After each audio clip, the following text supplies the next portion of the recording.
Gagawa tayo ng ano guys, steam fish. And ganito lang ako mag-steam ng isda guys. Ito natin taucho. At ito naman natin isdang aguhot. Dito natin i-steam guys. So ayan, ilagay na natin yan.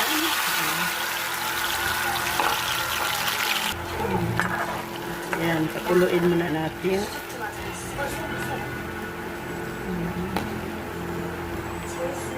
Kumulo na, ayan, kumulo na siya guys. Lagyan natin ng konting corn flour.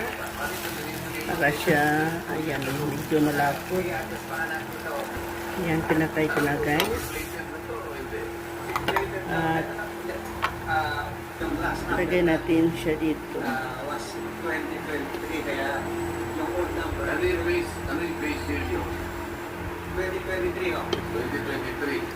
So this is already not nominal, it is calculated. Ayan. Well, yeah, that's 162 pesos per day. Bangon niya guys. Ito yung So, ayan. isang pang-before pesos. Ayan. Ang lunch is kasi price. So, ayan. Steam muna natin guys. Hanggang siya maluto. The source of the nutrients sa mga